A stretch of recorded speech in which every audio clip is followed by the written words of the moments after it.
समासतः, है ना? तो समासतः मतलब संक्षेप में 3 दोष होते हैं। क्या है ये? वायु, पित्त और कफ। तो दोष क्या हैं? इस संदर्भ में ग्रंथों में बहुत कुछ कहा गया है और देखें तो कुछ भी नहीं कहा गया। मतलब एग्ज़ैक्टली दोष क्या है, इसको समझना बहुत कठिन है प्राइमरी लेवल पे, क्योंकि कहीं पर भी ऐसे स्पेसिफिक नहीं किया गया कि दोष है क्या। तो इसे सबसे आसान तरीका जो है समझने का वो ये है कि हमारे शरीर में जो भी क्रियाएं चल रही हैं वो सभी कौन करता है? वो दोष करते हैं। ओके, जैसे कि अभी हमने पदार्थ विज्ञान में देखा था कि द्रव्य में गुण होता है और कर्म होता है। तो अगर कोई एक गुण है किसी द्रव्य में तो वो उससे मिलता जुलता या उससे रिलेटेड जो है वो कर्म करता है। तो दोष जो है वो एक प्रकार से द्रव्य है, इसमें कुछ गुण है ना? हर दोष में कुछ स्पेसिफिक सेट ऑफ गुण हैं और स्पेसिफिक सेट ऑफ कर्म हैं। ओके, तो शरीर में जो भी कर्म हैं ये सारे कर्म दोष करता है। अब कर्म अच्छे भी हो सकते हैं, बुरे भी हो सकते हैं। मतलब जैसे मान लीजिए सांस लेना है, तो सांस किसकी वजह से आ रही है? वायु दोष की वजह से, है ना? अब वायु दोष अगर अच्छे से काम कर रहा है तो आप अच्छे से सांस लेंगे।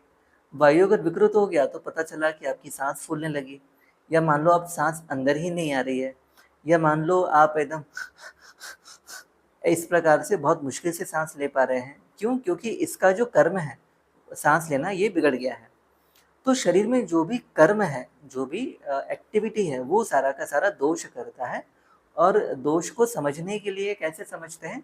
तो उसके गुणों से हम समझते हैं, क्योंकि हमने पदार्थ में देखा था गुण्यते आमंत्रिते इति गुणः, मतलब जिसके कारण हम किसी चीज की तरफ अट्रैक्ट होते हैं या जिसके कारण हम किसी चीज को पहचानते हैं उसे गुण कहते हैं।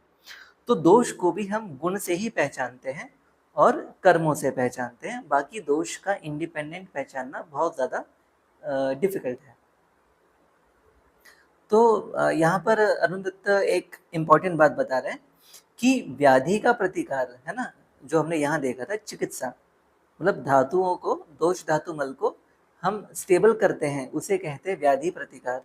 तो व्याधि प्रतिकार करने के लिए 3 चीज आवश्यक हैं। क्या? हेतु की जानकारी, लक्षण की जानकारी और औषध की जानकारी। हेतु यानी कि किस वजह से हुआ, लक्षण यानी कि जो उसके साइन एंड सिम्टम्स है ना, वो क्या लक्षण दिखाता है। जैसे आपको पेट में दर्द हो रहा है तो ये क्या? ये एक लक्षण है। और औषधि यानी कि उसकी चिकित्सा, हम उसको कैसे ठीक करते हैं। तो व्याधि प्रतिकार के लिए आपको तीनों चीजें पता होनी चाहिए। जैसे पेट में दर्द हो रहा है तो हेतु क्या है ना? क्यों दर्द हुआ? आपने ज्यादा खा लिया या बिल्कुल भी नहीं खाया, या वो सड़क वाली पानी पूरी खा ली, है ना? फिर लक्षण क्या हो रहा है ना? मान लीजिए उल्टी हो रही है तो ट्रीटमेंट अलग होगा, लूज मोशन है तो ट्रीटमेंट अलग होगा, पेट में दर्द है तो ट्रीटमेंट अलग होगा। तो आपको लक्षण पता होना चाहिए। तीसरा औषधि, आपको औषधियों की जानकारी होनी चाहिए कि अगर अतिसार है, लूज मोशन है, तो इसका लाइन ऑफ ट्रीटमेंट क्या है और इसमें कौन कौन से ड्रग्स का यूज होना है। तो व्याधि प्रतिकार के लिए तीनों की जानकारी आवश्यक है। उसमें जो हेतु है ये 2 प्रकार का कहा गया है, एक अंतरंग, एक बहिरंग। बहिरंग हेतु मतलब बाहर का हेतु, जैसे आपने बाहर गए और किसी मधुमक्खी ने आपको काट लिया और आपको दर्द होने लगा, तो ये बाहर का हेतु है ना, एक्सटर्नल फैक्टर है जिसकी वजह से वो हुआ। दूसरी तरफ अंतरंग हेतु जो है वो हमारे शरीर के अंदर के हेतु हैं। और ये शरीर के अंदर वाले हेतु जो हैं वो 2 प्रकार के कहे गए, एक दोष और ये दूष्य। दोष जो हैं ये वात पित्त कफ हैं। क्यों? क्योंकि ये दुष्ट करने की क्षमता रखते हैं, मतलब इनमें कैपेसिटी है कि वो दूसरे को बिगाड़ सकते हैं। और जो दूसरा है दूष्य, है ना, अंतरंग 2 है, एक दोष एक दूष्य। तो दूष्य जो है वो दूसरे को दुष्ट करने की क्षमता नहीं रखता, वो केवल खुद दुष्ट होता है। जैसे कि मान लीजिए आपकी क्लासरूम है, तो क्लासरूम में हंगामा होने के हेतु 2 प्रकार के, एक तो आपके अंदर के बच्चे, एक कोई बाहर का फैक्टर। बाहर का फैक्टर जो है यानी कि जैसे मान लो कोई दूसरी क्लास का बच्चा आके बाहर से दरवाज़ा खटखट करके भाग गया, है ना? तो ये बहिरंग हेतु कहलाता है। जैसे अभी हमने उदाहरण देखा था कि मधुमक्खी ने आपको काट लिया, तो एक्सटर्नल फैक्टर है।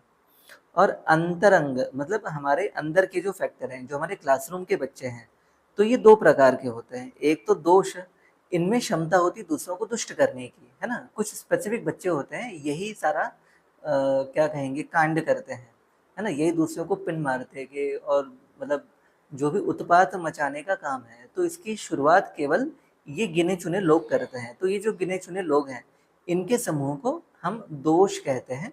वायु, पित्त और कफ, ये 3 दोष हैं। और फिर आते हैं दूष्य, मतलब ये दुष्ट हो जाते हैं, मतलब ये जो दूष्य हैं, ये खुद से कोई उत्पात नहीं मचाते हैं। होता है क्लासरूम में कुछ बच्चे ऐसे होते हैं, जब तक अकेले हैं तब तक वो कोई उत्पात नहीं मचाते, लेकिन जो दोष वाले बच्चे जब आते हैं, उनको पिन मारते हैं, फिर वो कुछ उत्पात मचाना शुरू कर देते हैं। तो इसी प्रकार से शरीर में भी दोष और दूष्य, ये 2 कैटेगरी होती हैं। दोष यानी कि जो इंडिपेंडेंटली उत्पात मचाने की क्षमता रखते हैं, दूष्य जो इंडिपेंडेंटली उत्पात मचाने की क्षमता नहीं रखते हैं, लेकिन मचाते तो हैं। बस उनको वो डिपेंडेंट है कि दोष आएगा, हमको पिन मारेगा, फिर हम उत्पात मचाएंगे। तो ये जो दोष है, ये क्या है?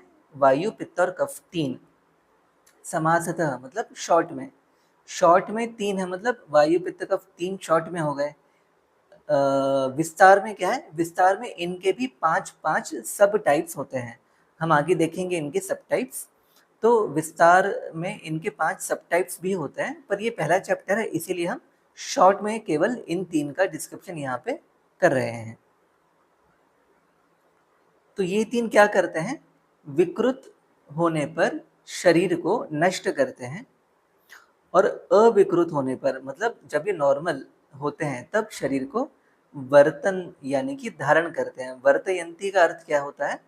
किसी भी जैसे हमारे मान लीजिए खाना बना रहे हैं अपन, ओके? तो कुकर में चावल है, तो उसको चम्मच से हम चलाते हैं, है ना? तो चलाना जो है उसे बर्तन कहते हैं, इसीलिए उन्हें बर्तन कहते हैं। जो भी किचन में हमारे बर्तन हैं, तो वो वर्तयंती, वर्तयंती मतलब उसको चलाना, उसको क्या कहेंगे, सुचारू रूप से उसकी फंक्शनिंग को मेंटेन करना।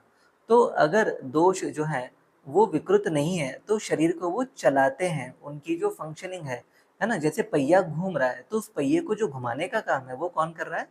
वो दोष कर रहा है। लेकिन अगर यही विकृत हो गया तो क्या हो गया? वो पहिया डिरेल हो जाएगा, गाड़ी फैल जाएगी, शरीर नष्ट हो जाएगा। विकृत का अर्थ क्या हुआ? स्वभाव प्रच्युत, मतलब जो उसका स्वभाव है, जो उसका नेचर है, वो उस नेचर से हट के कुछ और करने लगे। मतलब वायु का स्वभाव है कि नॉर्मल स्पीड से रेस्पिरेशन लेता रहे, लेकिन अब वो अपने नॉर्मल स्पीड से च्युत हो गया, हिल गया, तो पता चला कि मतलब रेस्पिरेशन की स्पीड बहुत ज़्यादा बढ़ गई है, एकदम इस प्रकार से फास्ट सांस ले रहा है, या हो सकता है सांस आ ही नहीं रही है। देहम ग्रंथि का अर्थ क्या देते हैं? जीवन को हीन कर देना, जीवनहीन मतलब मृत्यु कर देना। वर्तयंती मतलब यापन करना या उसको चलाना, उसको मेंटेन करना, कंटिन्यू करना। तो इसीलिए दोषों के विकृत होने से पहले ही उनको प्राकृत अवस्था में बनाए रखने के लिए यत्न करते रहना चाहिए, है ना? क्योंकि एक बार डिस्टर्ब हो गए तो ज़्यादा दिक्कत देंगे। इसीलिए हमें विकृत होने के पहले ही उस पे वर्क करना चाहिए, जिससे कि वो विकृत ही ना होने पाए। अदरवाइज़ क्या होगा? अदरवाइज़ दारुण अवस्था आ जाएगी, मतलब डिफ़िकल्ट टू ट्रीट, ये स्टेज आ सकती है। तो ऑफ कोर्स तुरंत तो नहीं आती है, धीरे-धीरे पेशेंट जो है वो उसकी तरफ प्रोग्रेस करता है। पहले तो दोष सारे अविकृत नॉर्मल स्टेज में रहेंगे, फिर विकृत हो जाएँगे, धीरे-धीरे स्टेज बढ़ती जाएगी और बढ़ते-बढ़ते जो है वो ठीक ना होने की स्थिति में चले जा सकते हैं।